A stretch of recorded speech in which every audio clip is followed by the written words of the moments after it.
Paz seja convosco.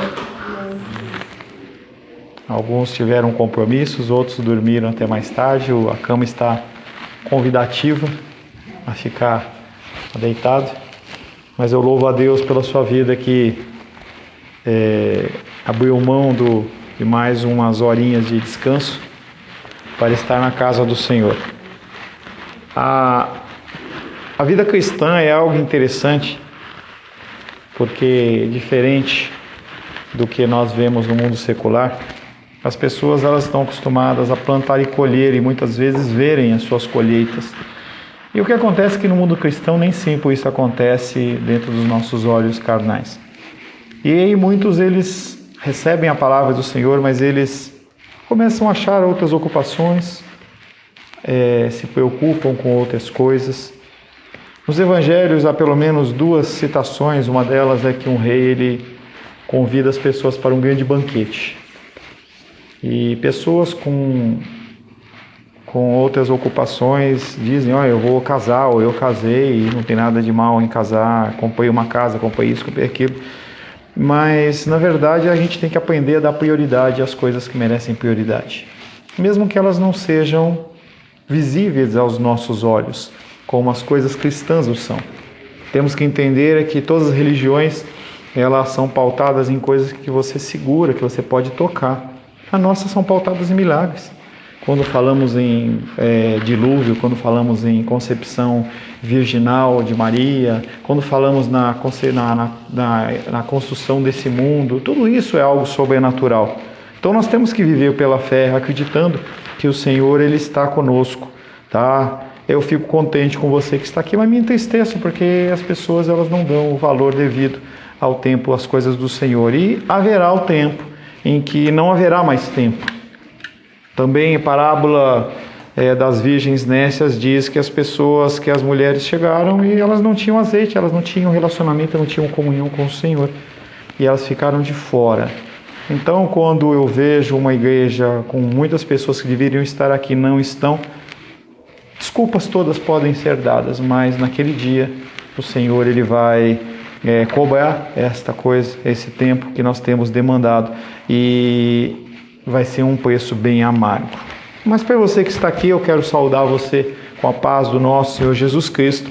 Estamos trabalhando o livro de Abacuque, estamos avançando pelo capítulo 2 de Abacuque. Semana passada nós trabalhamos o capítulo 3, capítulo 2, verso 3, uma breve citação do que nós já falamos na semana retrasada, em Abacuque 2:3. Antes disso, vamos ler um pouco Abacuque capítulo 2.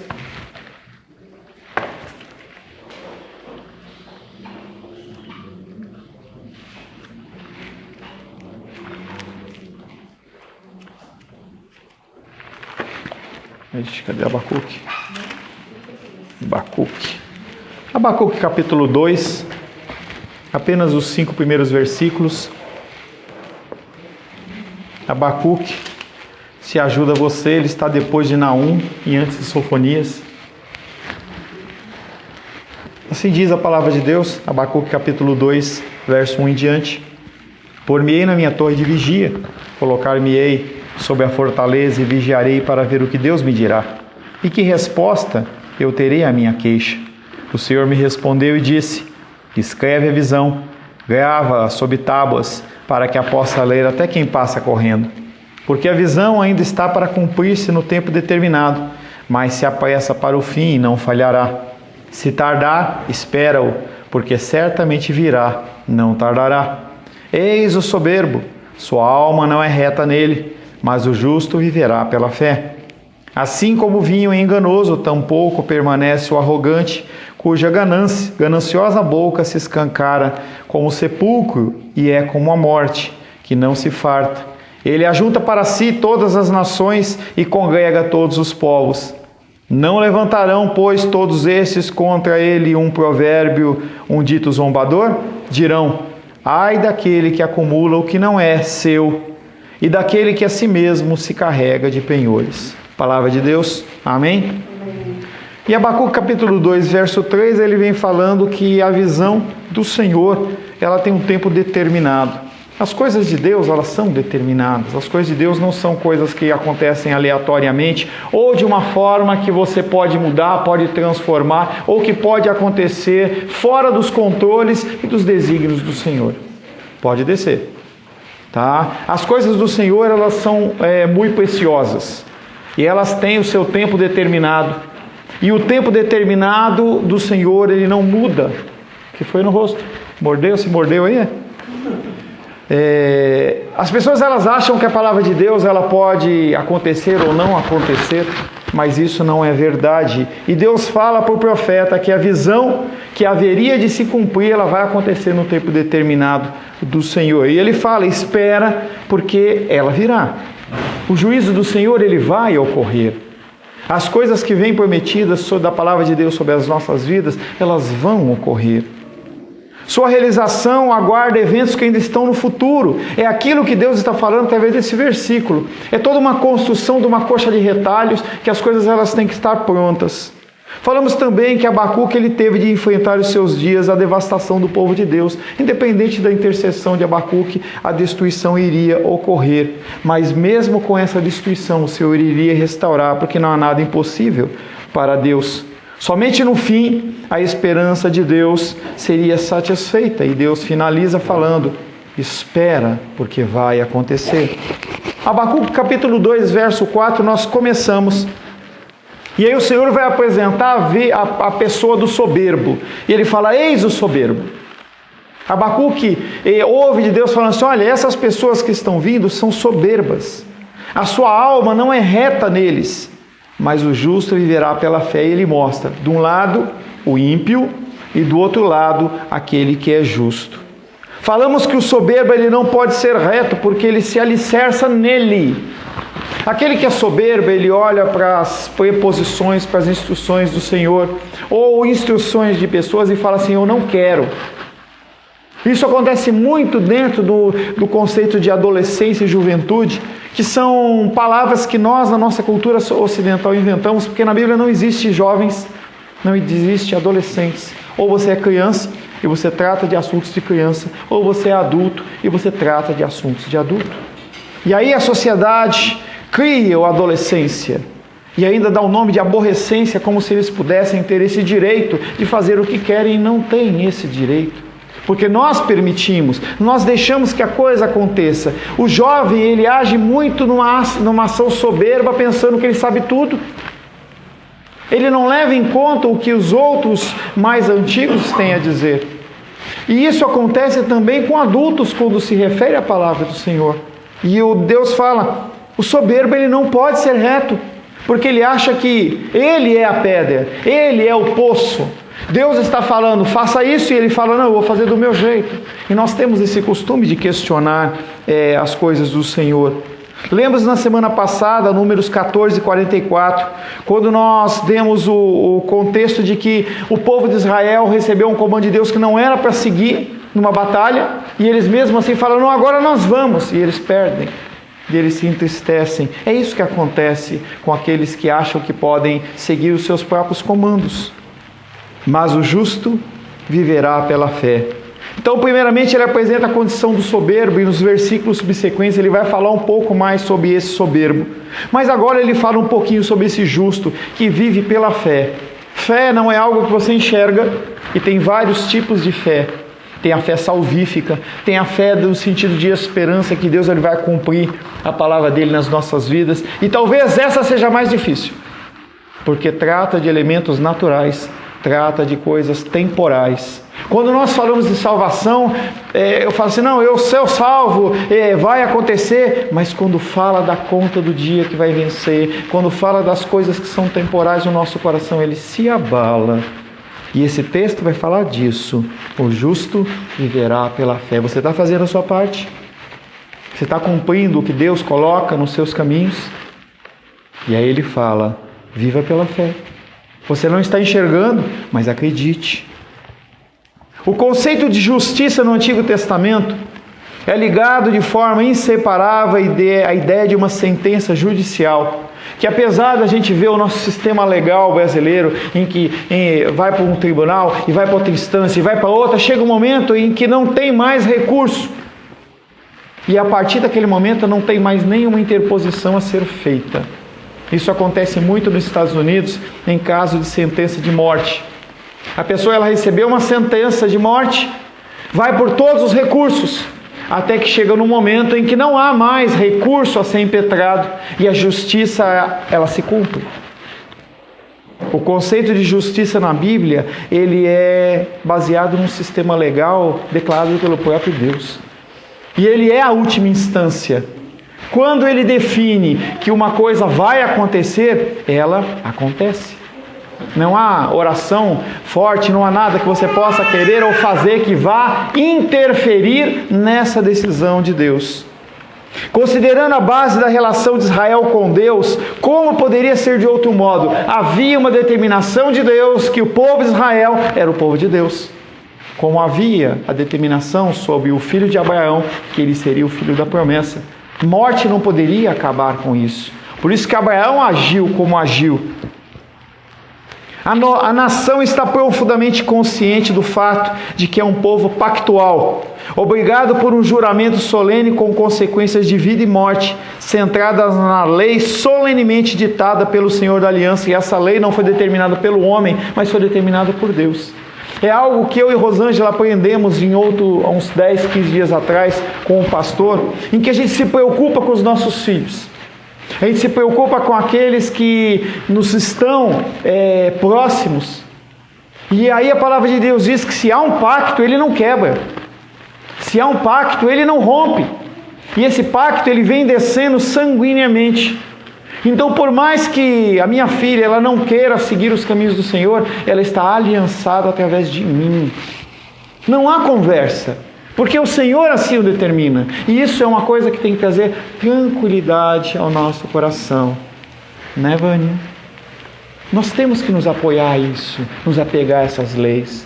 A sentença judicial de Deus, ela não volta atrás. E por mais que nós não consigamos ver no temporal as coisas acontecendo, dentro do tempo espiritual, ela ocorre. E o Senhor falou, não tarda, espera. Acho que a maioria das pessoas interpretam errado, né? Que fala, crê no Senhor Jesus, será salvo por tua casa. Mas aquilo ali é individual, né? A salvação individual. Sim, como você falou, né? Você e a sua esposa crentes. Mas nem sempre os filhos são escolhidos, né? Sempre eles são filhos da aliança. Sempre eles são filhos da aliança. Então, os pais, né, são crentes.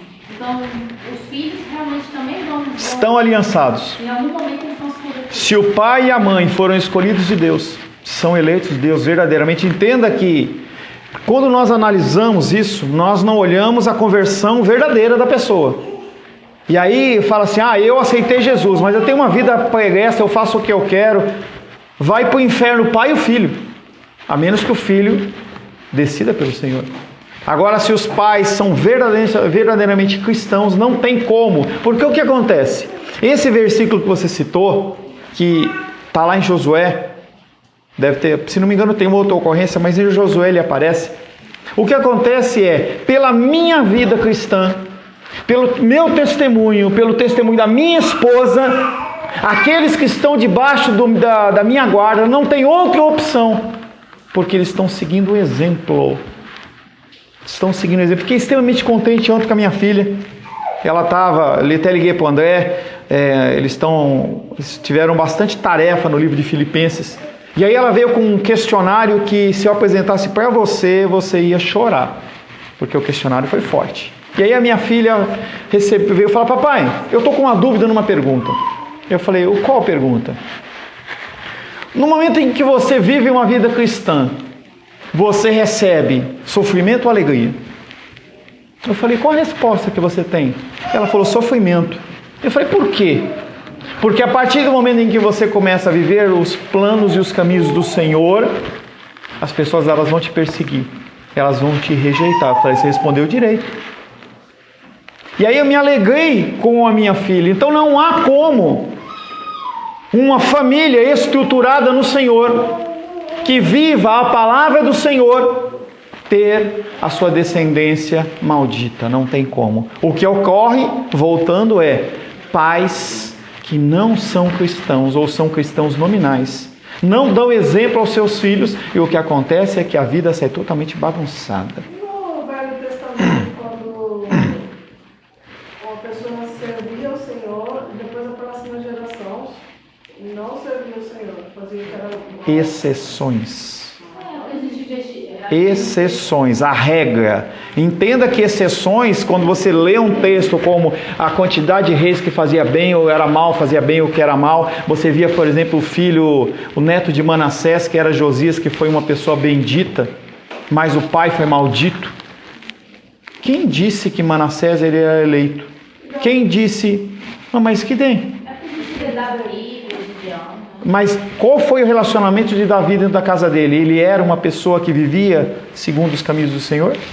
Ele era uma pessoa que era como a menina dos olhos de Deus. Mas qual foi a ação dele quando o filho dele violentou a filha dele? Ele foi um bom pai? O que aconteceu quando ele adulterou com Batseba e mandou matar o filho dele? Eu não estou dizendo que essa pessoa não vai ter punição, mas isso há consequência nas gerações. Qual foi o exemplo que Davi deu? Eu não estou falando que ele viveu uma vida reta aos caminhos do Senhor. E isso influencia na vida dos filhos. A regra, e nós temos que trabalhar com a regra. A regra é, os filhos, eles são benditos do Senhor e são filhos da aliança. Ponto. A geração que vinha foi rebelde, elas estavam nem estavam na aliança do Senhor. Mesmo eles errando, mesmo, tanto é que o juízo de Deus desceu, porque eles eram filhos da aliança. Essa aliança está vinculada à salvação? Essa aliança, ela é única e exclusivamente aliançada com a salvação.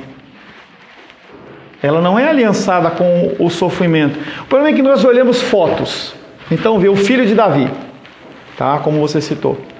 Como foi depois? Porque nós temos a fotografia daquela vida de pecado dele. E se tivesse encerrado o relato de Davi no adultério dele com Batseba e o assassinato de Urias, qual era a sua decisão sobre Davi? Então, mas não é, porque ele tem continuidade de vida. A palavra de Deus, ela vai relatando a vida das pessoas, mas algumas elas encerram. E a gente não sabe o que aconteceu depois com a vida dessas pessoas. E mesmo que, no momento final, essa pessoa ela tenha se convertido, ou ela tenha voltado ao Senhor, a gente não tem como saber. Eu não sei. A regra é, as pessoas elas são aliançadas. Os filhos eles são aliançados. Era um dever, voltando ao conceito de justiça, era o dever do juiz terreno garantir que a sua versão correspondesse à decisão já feita pelo Senhor do céu e da terra. Portanto, no contexto do Antigo Testamento, a justiça deveria ser considerada, antes de tudo, como um termo mais religioso que ético. A justiça ela não é algo ético ou no contexto judiciário, mas ela é espiritual. As coisas elas são espirituais porque nós somos seres espirituais. Nós não somos seres terrenos e carnais, apesar de nós termos carne. Nós somos seres espirituais. A mensagem que uma pessoa viverá por fé apresenta o fato de que a vida é um dom recebido graciosamente de Deus. Essa vida, essa fé não é algo que você consegue a não ser através do dom gratuito de Deus. E aí nós estamos falando de fé salvífica. Essa fé salvífica, essa fé da salvação não é algo que você consegue estudando. Você consegue porque o próprio Deus ele derrama sobre a sua vida. E aí, se você continua buscando, o que acontece é que Deus ele acrescenta a partir da sua leitura, porque a fé vem pelo ouvir e ouvir a palavra de Deus. Em contradição com o soberbo que não é reto em si mesmo e, portanto, deve morrer, aquele que confia na graça de Deus para a sua existência viverá retidão, vida, rebeldia, morte. E nós somos extremamente rebeldes dentro do proceder de Deus para as nossas vidas. O Senhor ele nos comanda, nos dá direções e nós achamos que nós podemos seguir o nosso caminho. A fonte da verdadeira justiça sempre permanece fora da pessoa. A justiça nunca está em mim. A justiça nunca está em você. A justiça está em Deus. E através de Deus essa justiça vem. E mesmo assim nós queremos executar essa justiça em nome de Deus. E nós vemos guerra santa. E nós vemos toda sorte de coisas. Porque o homem ele acha que ele pode executar a sua própria justiça. E ele não pode. Os judicialmente justos de Abacuque 2,4 são aqueles justificados como foi Abraão, Gênesis 15,6. Abre aí por gentileza.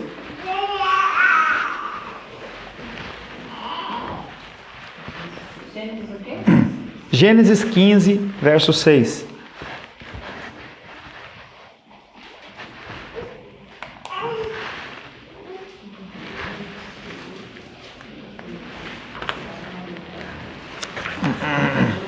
Por favor. E creu ele no Senhor, e foi imputado isso por justiça. Mesmo crer, como a justiça que foi imputada, tudo isso procedeu de Deus. Nunca procede do ser humano.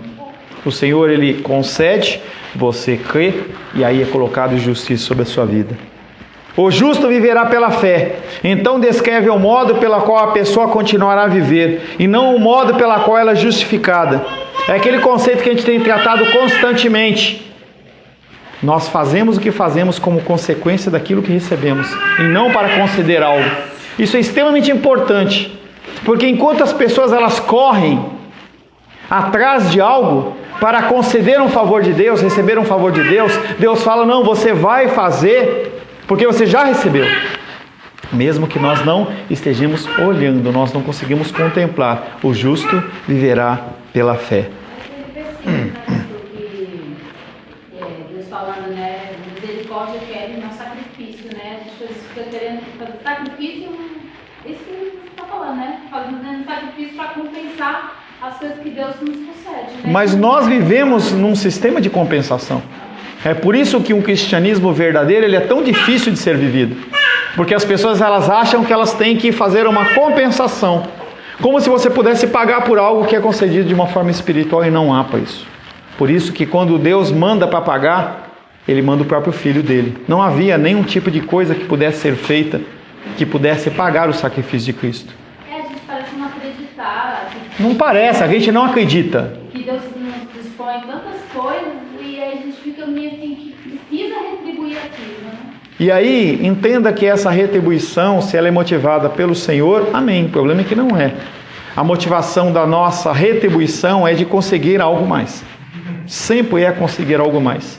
É o conceito, por exemplo, do dízimo e oferta. Eu vou dar, porque aí Deus é obrigado a me dar. E aí a palavra de Deus diz que se você semear 1, você recebe 100. Mas a pessoa ela fazendo com esse propósito, ela não recebe nada. Porque Deus não faz barganha. Quem faz barganha é Satanás. Se você quer fazer esse tipo de barganha, você vai num centro de macumbaria, você vai lá e oferece uma cachaça, oferece uma farofa, e aí acontece alguma coisa em troca, porque eu dou na mesma moeda e recebo. Então, pastor, a gente obedece a palavra e aí Deus nos dá.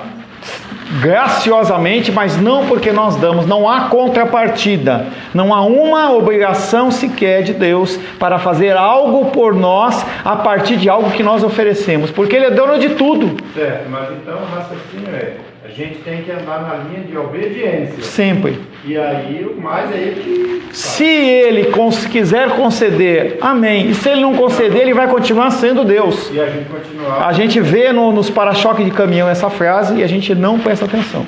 É exatamente isso. Deus, Ele continua sendo Deus, independente de você. Ele continua sendo Deus. E aí, se você está vivendo os caminhos do Senhor e está passando luta e tribulação, você tem que ir lá nos evangelhos e falar assim, bem-aventurado, e eu vou falar sobre bem-aventurança hoje à noite. Não tem nada a ver com felicidade, gente. Não tem nada a ver com felicidade. A grande maioria das traduções fala felicidade. Bem-aventurança quer dizer virtude. Felicidade passa. Hoje você está feliz, amanhã você não está mais feliz. A virtude não é para passar. Uma pessoa que ela é honesta, ela é honesta. Ela não mente. Se ela é uma pessoa que tem essa virtude de não mentir, ela não mente. Não é um dia ela mente, outro dia ela não mente. E aí a gente acha que é felicidade como se fosse uma retribuição. Não, é virtude.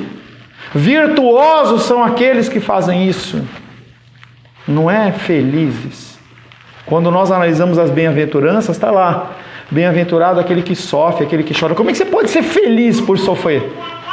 Mas é virtuoso. É muito diferente. Nas bem-aventuranças, lá em Mateus 5, que é falar os humildes de espírito, e Deus falar, então vai falando cada classe, né? Os humildes é tal coisa. Mas é todo o favor de Deus. Não é que eu sou humilde, então aí é aquela classe D que colocou lá, né? A pessoa nem sabe o que é humilde, Menisa. Humildade, as pessoas nem sabem o que é humildade. Não, eu falo assim, não, eu sei. Da bem-aventurança, fala, os que choram, aí fala a consequência de cada um, né? Mas assim, é todo o favor de Deus e não tem nada a ver, eu sou humilde, então por isso que eu vou, né? Conforme tá lá, né? Humildade não tem nada a ver com o cara não ter um carro ou andar de chinelo, não tem nada a ver. A gente tem conceitos na nossa cabeça pressupostos que a gente aplica na palavra de Deus e traz isso como uma verdade e a gente se machuca demais. Porque é mentira, não é isso. Não é o sentido disso que está sendo passado. A localização do canal para a vida na sólida confiança de uma pessoa ocorre repetidas vezes no Antigo Testamento. Israel é exortado a ouvir atentamente a voz do Senhor e a depender dele. O conceito da dependência é aquele conceito de que tudo vem dele. Não há outra fonte. Ele é a fonte de tudo. Apenas pela união com Deus, a fonte da vida, é que Israel pode ter esperança de viver. Você só consegue viver estando ligado a Ele. E aí aquela pergunta de sempre. Quanto tempo você demandou de leitura da palavra de Deus essa semana? Ai, pastor, eu tive dor de barriga. Ai, pastor, eu tive que levar meu pai no médico. Ai, pastor, eu tive que arrumar a casa. Eu tive que trabalhar. Eu tive que vender rosa. Eu tive que fazer isso. Quanto tempo você demandou de relacionamento com Ele? Na leitura, na oração, na meditação. Se você não fez isso, tudo o resto que você possa ter feito foi perda de tempo. A gente não consegue fazer essa divisão, mas é isso. O mais importante é o Senhor, não são as outras coisas. Mas a gente acha que a gente pode interferir e fazer. Os homens do passado, as mulheres do passado, homens e mulheres de Deus, eles demandavam tempo nesse relacionamento com Deus. É por isso que eles tinham uma vida tão aos pés do Senhor. Quando você vê a vida de Paulo e Silas acorrentado lá na prisão, depois de tomar um monte de chibatada e começar a cantar, por que eles faziam aquilo? Porque eles tinham vida com Deus. Aí você não tem vida com Deus e você quer exigir direitos de filho. Você não é filho, você é bastardo. Se você é filho, você age como filho. É muito claro as coisas de Deus. Se você age como. Se você não é, você não age. Anteriormente, o problema de Abacuque que enfrentava consistia na perspectiva da devastação de Israel, significando o fim da própria vida da nação. A frustração do profeta em não entender a mensagem divina de juízo é expressa em sua interjeição: não morreremos. A revelação que Deus lhe confirma aparentava que na verdade Israel morreria, mas também mostra que o justo ele viverá pela fé. São contextos complicados de nós entendermos, porque nós vivemos num contexto do já e ainda não. Nós somos filhos, mas não vivemos a plenitude. Aqueles homens e mulheres, eles eram ímpios mesmo sendo povo de Deus, eles iam morrer. Mas daquele povo o Senhor ia resgatar uma nação eleita, uma nação forte e firme no Senhor. Abacuque 2,5.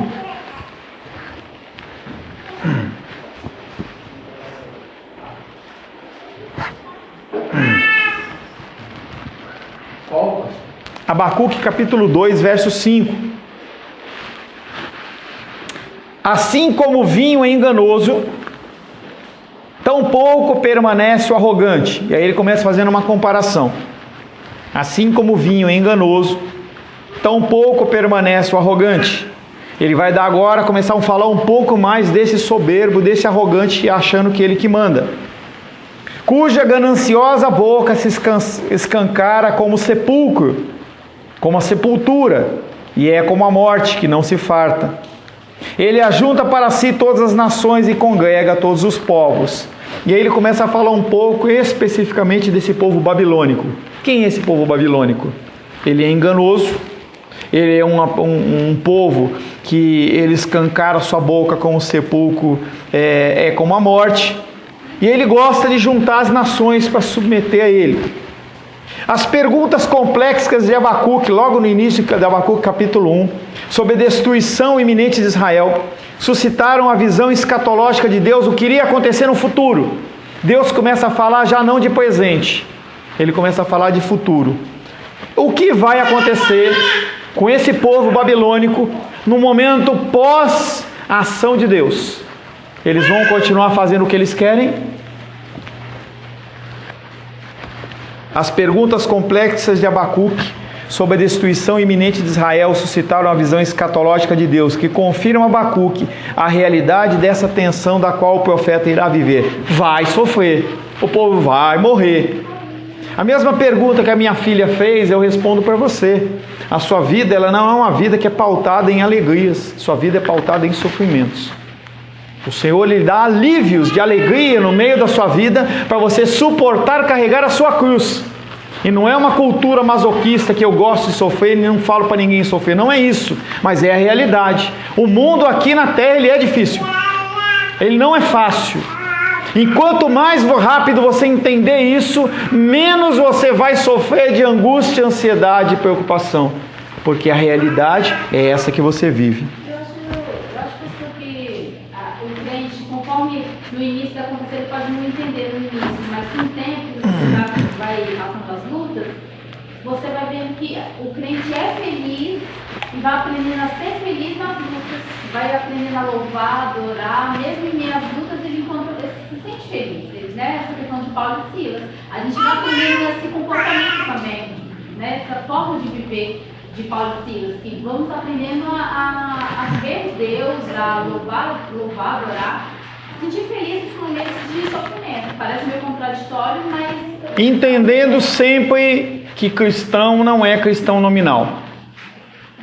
Cristão não é aquele que aceita Jesus como Salvador. Cristão não é aquele que é batizado, mas é um cristão que vive conforme Jesus Cristo vivia. Se a pessoa ela tem esse parâmetro de vida, ela entende o que você está falando. Senão ela vai ter 40 anos de igreja e ela vai continuar murmurando e reclamando. Vai continuar achando que Deus não está fazendo e começa a usar uma série de artifícios e meios para tentar dobrar Deus, como se Deus fosse dobrável pelas nossas ações, pelas nossas orações, pelos nossos pedidos. Isso não acontece. O perverso continuará em seu caminho brutal, em prosperidade aparente. Nós oramos dia após dia pela conversão dos políticos, pelos governantes, e continua a mesma coisa. Oramos pela paz em Israel e a gente vê lá povo se matando e destruindo. A gente ora para que Deus seja benigno conosco e nós continuamos com dificuldades. E olhamos para o ímpio e ele está aparentemente bem. Aparentemente bem. O perverso continuará em seu caminho brutal, em prosperidade aparente, a despeito da verdadeira obra da salvação divina no justo pela fé. E a sua declaração de certeza, destruição final do perverso. E o Senhor, na palavra de Deus, fala assim: olha, quando você estiver olhando para aquele que está próspero e ele é ímpio, lembra que ele é que nem uma flor. Ela é bonita, mas depois que passa alguns dias, ela murcha e é jogada no lixo. É muito sério isso. Porque nós temos que entender onde nós estamos investindo o nosso tempo. Para que nós estamos vivendo? Nós temos que sair dessa montanha russa de que eu creio em Deus e não creio em Deus, creio em Deus e não creio em Deus. Eu lembro que no início da minha conversão, eu liguei para o meu pastor para choramingar lá em São Paulo. E aí ele falou para mim assim: quando você vai crescer? Achei tão duro. Quando você vai crescer? Será que você não vai parar de desacreditar no que eu estou falando? No domingo, ontem à noite você estava com os braços aos céus, glorificando, pulando, dançando, e agora está aí murmurando. Ou você acredita ou não acredita. Ou você é de Deus ou você é de Baal. Não tem. Nós temos que mudar o nosso comportamento, o nosso jeito de ser, o nosso entendimento. É lógico que as lutas e dificuldades nos abalam. Não é difícil viver nessa terra. Nós cantamos, nós somos peregrinos nessa terra. Nós não temos um lar definido. É difícil, mas nós temos um momento de tristeza. Mas nós não podemos viver o tempo inteiro em tristeza. É aquilo que a gente fala sobre depressão. Se é uma depressão biológica, física, trata. Se é emocional, tem que se resolver. Porque você não pode ficar nesse confio, não confio, confio, não confio, confio, não confio. Nós somos destruídos nisso. O nosso organismo não consegue viver dessa forma. E as pessoas elas estão se matando aí fora com medicamentos porque não conseguem lidar com as suas tristezas. Se eu perder o meu bichinho, eu tenho um cachorrinho e perder, eu fico triste. Hoje é depressão. Toma Ritalina, toma tarja preta. Você está em depressão. É um ciclo vicioso maldito. O perverso ele vai continuar no seu caminho brutal. Não adianta você reclamar, ele vai continuar. Se estabelece a comparação entre o justo e o injusto, usando o vinho e os seus efeitos. Então a resposta do Senhor à queixa de Abacuque oferece esperança. Toda vez que há uma declaração para você que eu falo assim, é sofrimento, mas Deus está junto. É a compensação, senão a gente não suporta. Tem sempre a palavra de exortação, mas tem a palavra de consolo.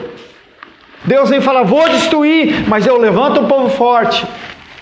O Senhor ele te dá o sofrimento, mas Ele te dá o escape. É sempre assim com Deus. Para os que são filhos. Os que não são filhos, não. Nós temos que sempre emendar na nossa mensagem a palavra de esperança. Em conceitos, eu vou falar mais tarde. Em conceitos que hoje fala assim, Deus te ama, Jesus te ama, e você acha que está tudo bem, não vai dar tudo certo. Não, está difícil, mas Deus está conosco. Não vai ser fácil você passar por isso, mas Deus vai passar contigo. Quando olha a figura de Sadraque, Mesaque e Abednego, que foram salvos pelo quarto homem da fornalha, antes disso eles entraram na fornalha. Antes de Deus tampar a boca dos leões, Daniel entrou na cova dos leões. O problema é que a gente não quer entrar nem na fornalha, nem na cova.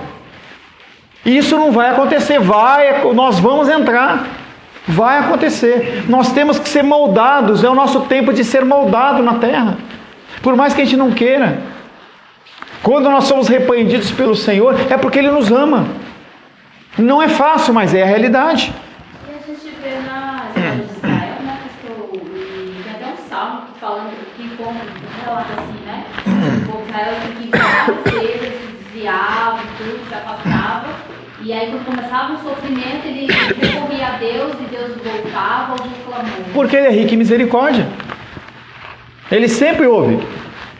Agora o cara não quer, quem não clama, vai continuar gemendo. Não estamos falando de salvação, falando em vida cristã. Você pode ter uma vida aqui dissoluta aqui na terra, como um salvo, e você chegar lá gemendo, salvo. Vai ser chocante no céu, quando nós encontrarmos pessoas que você fala assim, você com essa vida está aqui. Porque não depende da pessoa, depende de Deus. E a pessoa vai gemer a vida inteira dela, inteira, com dificuldade financeira, com dificuldade emocional, toda sorte de problemas. E o que era para ser uma vida regalada de alegria, conforme a Menísia falou, no Senhor, é uma vida de tristeza, de dificuldade, porque não tem coisa pior do que você viver ao lado de alguém que você não confia. É horrível. Se fosse assim em relação a Deus, Deus já tinha nos consumido, mas é a misericórdia dele que continua. Misericórdia é não conceder a nós o que nós merecemos. É por isso que a gente consegue sobreviver. Mas e as pessoas que não têm Deus? Elas morrem. Vivem uma vida miserável aqui na terra e morrem. E vão passar a eternidade no mesmo sofrimento. A resposta do Senhor à queixa de Abacuque oferece esperança. O mundo precisa de esperança. O mundo precisa que você creia. O mundo precisa que você creia. Que você fale, olha, eu creio. Mas como? Eu creio. E a pessoa ela vai se apoiar em você. Até que ela consiga desenvolver a sua própria fé. Que ela possa continuar a conseguir construir. A resposta do Senhor à queixa de Abacuque oferece esperança. Porém, não vem também dissociada de uma perspectiva sombria do futuro. O Brasil ele não vai melhorar. O mundo não vai melhorar. Cada vez vai ficar mais difícil ser cristão. Cada vez mais a parte emocional vai ser abalada. Cada vez mais a pornografia, o homossexualismo ele vai acontecer. Cada vez mais os missionários eles vão ser mortos. Pastor, que vida é essa que a gente está vivendo aqui na terra? É a vida que o Senhor mesmo viveu, nada diferente. Você é filho? Entende que quando você começa a mostrar essa perspectiva de discípulo de cristão é viver como ele viveu, as pessoas não querem. Não querem. Porque ele fala, se você quer ser meu discípulo, toma a sua cruz e me siga. Viva como eu vivi. Como é que esse mundo vai melhorar? Como é que as gerações vão melhorar? Não vão. Ou a gente se fortalece para conseguir viver, ou a gente se fortalece para ensinar os nossos filhos a viverem, ou eles vão sofrer. O que a gente pode fazer hoje é ensinar. Olha, o caminho é esse. O que você vai fazer com isso? Não sei. Espero que você ouça aquilo que é do Senhor e coloque em prática. Mas se você quiser continuar vivendo a sua vida, você vai sofrer, sem esperança. A Bíblia está combinando para o livro de Apocalipse, né? Sim. As coisas estão cada vez mais piorando. Sim. Quando Mateus fala do fim dos tempos, né, e tal. Mas ao mesmo tempo, né, a gente serve a Deus. Sendo luz lá fora, a vida das outras pessoas não se torna... Elas sendo contagiadas, elas não experimentam uma certa felicidade, acabam experimentando o que a gente experimenta. O que é felicidade? Felicidade é algo que é contínuo ou temporal? Não, para mim a felicidade, independente do que está passando, é contínua. Felicidade não é contínua, eu acabei de falar. Felicidade é temporal, você está feliz um dia e outro dia você não está feliz. Felicidade é condicional à sua situação. Você está feliz? E se sua mãe for para o hospital, você vai ficar feliz? Não vai. Não, mas eu falo assim, pra mim, eu acho diferente assim, a alegria é temporária, mas a felicidade é contínua, independente do que você está sentindo. Não, é o conceito da bem-aventurança que eu já falei. A felicidade, nós não somos felizes, nós somos virtuosos em Cristo. Essa felicidade aparente, ela é temporal, ela acontece, um dia está, um dia não está. Você pode dar um nome de alegria, de felicidade, o nome que você quiser.